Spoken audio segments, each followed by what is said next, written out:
Hello everyone and my dear students, आज से 11th class के हम मैथमेटिक्स के टॉपिक्स स्टार्ट करेंगे, जिसमें हमारा पहला टॉपिक होगा सेट्स। मैंने पहले भी कहा, according to our channel CSP education नींव से निर्माण तक, नींव से निर्माण यानी कि बेसिक से आगे तक। अगर फंडामेंटल अच्छा है तो सब कुछ अच्छा है। तो यहाँ पर जितनी भी चीज़ें हम पढ़ेंगे फंडामेंटल से लेकर हायर लेवल तक हम जाने की कोशिश करेंगे, जिसमें आपके बहुत सारे क्वेश्चंस ऐसे भी होंगे जो कि IIT लेवल पर भी होते हैं और जिनको समझने के बाद बहुत सारे क्वेश्चन बहुत आप आसानी से कर पाएंगे।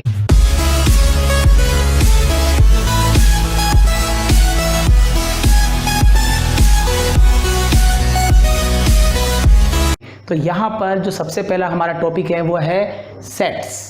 11th क्लास में सबसे पहले हम बात करेंगे इंट्रोडक्शन की। यहाँ पर उसको शुरू करने से पहले एक डेफिनेशन है जिस पर बहुत ही ज़्यादा कन्फ्यूजन स्टूडेंट्स को रहता है। हालांकि सेट की डेफिनेशन बहुत इजी है। आज collection of well defined objects, collection और क्लास, ये एक डेफिनेशन है। इसमें थोड़ा सा कन्फ्यूजन बच्चों को रहता है। पहले हम उसको डिस्कस करेंगे डेफिनेशन को, फिर इसके अंदर जो सिंबल्स हमारे काम में आते हैं हम उसको डिस्कस करने की कोशिश करेंगे और उसे किस तरह से प्रोनाउंसिएशन किया जाता है उसको हम यहाँ देखते हैं। तो सबसे पहले हम बात करेंगे डेफिनेशन की। What is set? First of all हम डेफिनेशन को यहाँ पर लेने की कोशिश करेंगे, ठीक है। Definition according to mathematicians, a set is any well defined class or collection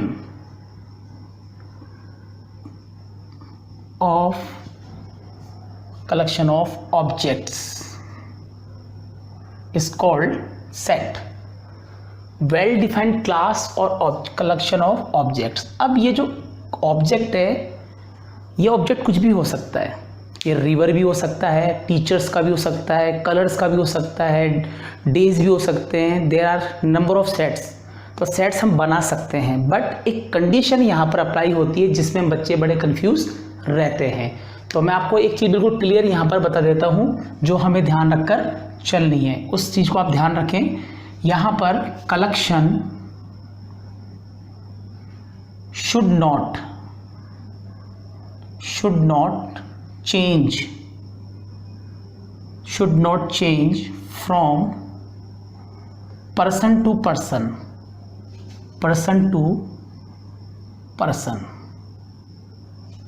इसका मतलब क्या है?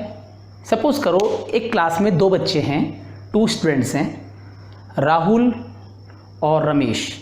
राहुल और रमेश को बोला जाता है कि आपके बेस्ट टीचर जो पूरे स्कूल में हैं उनका कलेक्शन आप कीजिए। बताइए कि 5 बेस्ट टीचर या 3 बेस्ट टीचर्स अपने नाम बताइए। तो जैसे सपोज कीजिए मैंने लिया है एक राहुल फॉर एग्जांपल और एक मैंने चुना है रमेश। दोनों एक स्कूल में पढ़ने वाले स्टूडेंट्स हैं। This is the example number 1, ठीक है। राहुल रमेश को 3 टीचर्स, फेवरेट टीचर्स की बात की गई। तो तीनों टीचर्स, राहुल ने कहा कि मुझे सीता मैम पसंद हैं, she is very good teacher. एक सर का उन्होंने नाम बताया जिनका नाम, उन्हीं के नाम राशि हैं, राहुल। और एक नाम और बताया, कुछ भी ले लीजिए, राजू सर। बट जब रमेश से यहाँ पूछा गया कि आपके 3 फेवरेट टीचर्स कौन से हैं, तो क्योंकि रमेश को मैथ्स पसंद थी, इसको मैथ्स पसंद नहीं, इसलिए मैथ्स की टीचर को पसंद नहीं करेगा, रमेश मैथ्स की टीचर को स्पेशली पसंद करेगा। Suppose he likes me, like Sunil sir, Sanjay sir, right, and Rakesh sir, ठीक है। इन 3 टीचर्स को ये पसंद करता है। आप क्या देखते हैं कि दोनों की जो चॉइस है, हम ये चॉइस तो टीचर्स की कर रहे हैं, एक पर्टिकुलर स्कूल से कलेक्शन कर रहे हैं टीचर्स का, but this is the collection. But इसमें दोनों की जो परसेप्शन है, दोनों का जो सोच है, थिंकिंग है अबाउट टू टीचर्स अलग अलग है, डिफरेंट। इसका मतलब यहाँ पर यह है कि ये सेट नहीं है। This is not a set, right. इसी तरह से अगर मैं एक एग्जांपल और लेता हूँ, सपोज़ कि ये मोबाइल के काफ़ी बच्चे शौकीन हैं, मोबाइल अलग अलग कंपनीज़ के मार्केट में आते हैं। तो किसी बच्चे से पूछा गया, राहुल ने उससे पूछा गया कि बताइए कि आपको मोबाइल 3 ब्रांड आप बताइए जो सबसे ज़्यादा पसंद करते, यू लाइक मोस्ट। तो राहुल ने बताया कि मुझे 3 मोबाइल पसंद हैं, जिसमें पहला पसंद है सैमसंग, दूसरा पसंद है सोनी और तीसरा पसंद है नोकिया। बट जब रमेश से पूछा गया तो रमेश को यहाँ पर उसकी कुछ अलग कंडीशन थी, लाइक ओप्पो, MI और एक कोई सा भी अलग ब्रांड आप यहाँ पर ले लीजिए। ओप्पो MI के अलावा कौन सा ब्रांड आप ले सकते हैं? यहाँ पर सपोज़ करो हम नोकिया ही ले लेते हैं, ठीक है। या इसके अलावा वीवो आता है, थोड़ा चेंज कर लेते हैं, वीवो। क्या देखते हैं आप? अगेन दोनों का सेट्स को लेकर कोई कॉम्बिनेशन नहीं बना है, दैट इज़ ये कलेक्शन सेट नहीं हो सकता, क्योंकि मैंने लिखा है collection should not change from person to person, that mean this is not a set. Next example आप देखें, ज़रा इसको समझने की कोशिश करते हैं। अगर इस एग्जाम्पल को हम देखें, मैंने लिया कलेक्शन ऑफ वोवल्स, है ना, कलेक्शन ऑफ वोवल्स, ठीक है। अब वोवल्स की अगर हम बात करें तो आप जानते हैं A, E, I, O, U। अगर राहुल से पूछा जाता तो भी वो यही बताएगा, क्योंकि ये सारे फिक्स हैं, वोवल्स होते ही यही हैं। एंड रमेश से पूछा जाए तो भी ये फिक्स है, that mean this is a set, क्योंकि दोनों की कंडीशन यूनिवर्सल है और 100% दोनों एक ही चीज़ पर फोकस करेंगे, क्योंकि होते ही ये हैं। तो इस तरह की कंडीशन करने पर अगर हम देखें तो ये एक सेट होगा, दिस इज़ अ सेट। तो आप देख सकते हैं कि कलेक्शन जो होगा, ऑब्जेक्ट होगा, वो पर्सन टू पर्सन चेंज नहीं होना चाहिए। आई होप आपको सेट के बारे में तरीका समझ में आ रहा होगा कि एक्चुअल में सेट क्या होता है। लेकिन हम नॉर्मली जो स्टूडेंट पढ़ते हैं वो सीधे सीधे पढ़ लेते हैं कि well defined object of collection. तो वेल डिफाइंड का मतलब वही होता है जिसे हम जानते हैं, बट वो ये नहीं पढ़ते कि यहाँ पर जिन्हें हम जानते हैं उनमें दोनों में जो कंडीशंस है वो डिफरेंट हैं, इसी वजह से यहाँ पर वो सेट नहीं है। एक एग्जांपल ओरली में और लेता हूँ। मैंने कहा फर्स्ट 5 नेचुरल नंबर्स, मैंने कहा collection of first 5 natural number. अब फर्स्ट 5 नेचुरल नंबर का मतलब है 1 2 3 4 5। अगर मैंने अगर किसी अदर से मैं पूछूंगा तो वो क्या बोलेगा? वो बोलेगा 1 2 3 4 5। यानी कि इस दुनिया में जितने भी पढ़े लिखे लोग हैं, अगर उनसे पूछा जाए या जो जानते हैं न्यूमेरिकली, तो वो बताएगा 1 to 5 he first natural number होते हैं। तो इसका मतलब है सबके लिए जो कंडीशन है वो सेम है, सबका व्यूज़ सेम है, इसलिए वो सेट कहलाएगा, यानी collection of first 5 natural numbers. और ये सारे सब कहलाते हैं एलिमेंट्स, इन सबको हम कहते हैं एलिमेंट्स। लेकिन इसको आगे बढ़ने से पहले मैं आपसे कुछ सिंबल्स की बात करूंगा। उन सिंबल्स को यहाँ पर लेके चलेंगे जिसको हम कहीं ना कहीं यूज़ कर सकते हैं, और स्टूडेंट्स को वो सिंबल्स नहीं बताए जाते और बच्चा बहुत कंफ्यूजन रहता है। तो मैंने कहा कि सेट को समझने के लिए पहले सिंबल्स की हम बात करेंगे यहाँ पर। तो सिंबल एंड देयर मीनिंग, सबसे पहले हम बात करते हैं, यहाँ हम लिखेंगे सिंबल और यहाँ पर हम डिस्कस करेंगे उसकी मीनिंग की कि उसको कैसे बोला जाता है। फर्स्ट ऑफ ऑल मैंने लिखा यहाँ पर इस तरह से एक सिंबल बनाया, उल्टा ई दिख रहा है आपको, इसको हम लिखते हैं देयर एग्जिस्ट,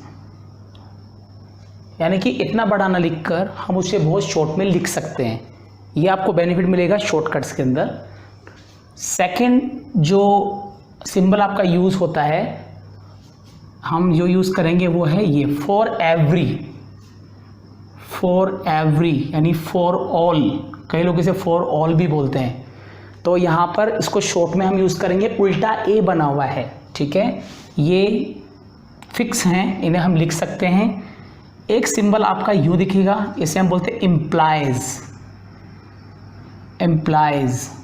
ठीक है, एक सिंबल और है जिसे हम इस तरह से लिखते हैं, बनाते हैं, लेकिन इसको एक्चुअल में बोलते हैं इफ़ एंड ओनली इफ़, यदि केवल यदि, यानी कि सिर्फ या तो यही हो, if and only if, only one symbol, if and only if. Next जो सिंबल आपका यूज़ होगा, प्लीज़ इन सबको याद रखें क्योंकि ये सब काम के हैं।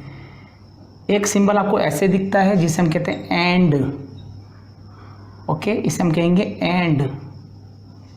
इसी तरह से 6 नंबर पे एक सिंबल, इसको अगर इस तरह से बना जाए उल्टा वी करके, तो दिस कॉल्ड एज और। ठीक है, 7 नंबर की हम बात करें तो इस जगह पर आप यूज़ कर सकते हैं, ये बहुत कॉमन है, ये बहुत चीज़ आपको दिखाई देंगी। ये कहलाता है आपका बिलोंग्स, उल्टी ई लिखा है, एप्सिलॉन की तरह दिखता है ये, इसको ले बिलोंग्स टू,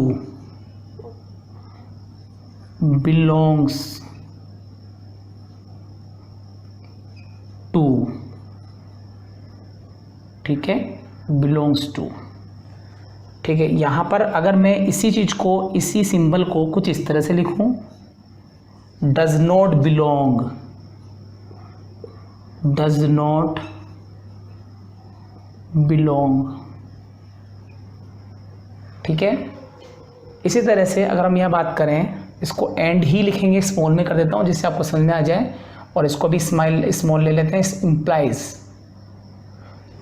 इसी तरह से अगर हम 9 सिंबल की बात करें, इसमें एक सिंबल मैं यूज़ करूँगा इस तरह से। ठीक है ना, ये है तो ऐसा ही, लेकिन इस तरह से बना हुआ, तो इसको हम लिखेंगे is a subset of, is a subset of. अब ये सबसेट क्या होता है, सेट के अलावा सबसेट क्या होता है, इसको हम आगे फर्दर डिस्कस करेंगे। तो 9 सिंबल्स यहाँ पर हमने यूज़ किए हैं। 10 नंबर की अगर हम बात करें, सिंबल एंड मीनिंग। ठीक है, तो यहाँ पर जो लास्ट आपका ये था, अब नेक्स्ट सिंबल आपका है इस तरह से। ठीक है ना, इसका जो मीनिंग है इज़, ये is a proper set of, is a proper set of, इसको लिखते हैं is a proper set of. ठीक है, और इस जगह पर अगर यही सिंबल कुछ इस तरह से बना हो, सिंपल इस तरह से, तो हम बोलेंगे इज़, क्योंकि यहाँ पर आपने 9 ले लिए, 10 आपका ये होगा इज़। जैसे यहाँ प्रॉपर सेट है, यहाँ लिखेंगे is a proper subset, is a proper subset of, हम लिख सकते हैं। ठीक है, सिंबल नंबर 12 अगर हम बात करें, तो यहाँ पर आपको या तो इस तरह से एक डॉट दिखाई देगा, या फिर आपको एक सीधा स्ट्रेट एक डंडा, एक लाइन दिखेगी, स्टैंडर्ड लाइन। हम इसको बोलते हैं सच दैट, सच दैट। ठीक है, ये शॉर्टकट्स हैं जिनको हम यूज़ करेंगे। 13 नंबर को अगर हम देखें, ये अलग अलग है। ये एक सिंबल आपको और दिखाई देगा, जैसे एक सीधा ग्लास होता है, यूनियन, इसको हम बोलते हैं यूनियन। ठीक है, नेक्स्ट अगर इसी को मैं उल्टा कर दूं इस तरह से, तो हम बोलेंगे इंटरसेक्शन, यानी कॉमन। इसको हम आगे डिस्कस करेंगे। ठीक है, दिस इज द यूनियन और दिस इज इंटरसेक्शन, यानी कॉमन। एक सिंबल और है जो काफ़ी काम का है, फाई। जैसे एंगल होता है, थीटा, फाई, साई, बहुत सारे नाम, इनको एंगल्स बोलते हैं, मैथमेटिकल सिंबल्स हैं। इससे कहते हैं हम नल सेट। ये सेट फॉर्म में दिए हुए, ये सब इनको सेट में यूज़ करेंगे, सेट नाम आएगा हर जगह पर। 16 नंबर की हम बात करें तो मैंने लिखा है natural, set of natural numbers, set of natural numbers. ठीक है, ये आप जानते हैं एन क्या होता है, नेचुरल नंबर का सेट होता है। I, set of integers, 10th class में आपने पढ़ा हुआ है। क्यू, बताइए क्या होता है Q, rational number, set of rational numbers, set of rational numbers.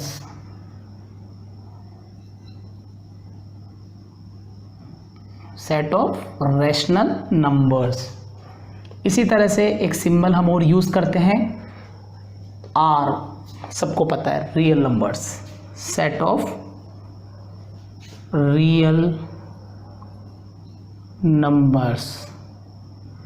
ठीक है, ये तो अपने सेट्स, ये सब कलेक्शन जो है आपकी कहीं ना कहीं सेट्स थ्योरी में और आगे भी जितने भी टॉपिक आप पढ़ते हैं 12th में भी कहीं ना कहीं इन सब का शॉर्टकट ये सिंबल्स आपको दिखाई देते हैं। इसके अलावा कुछ नेम और हैं 20 के अंदर, मैं कुछ नेम आपको लिख रहा हूँ, जरा आप इसको समझना।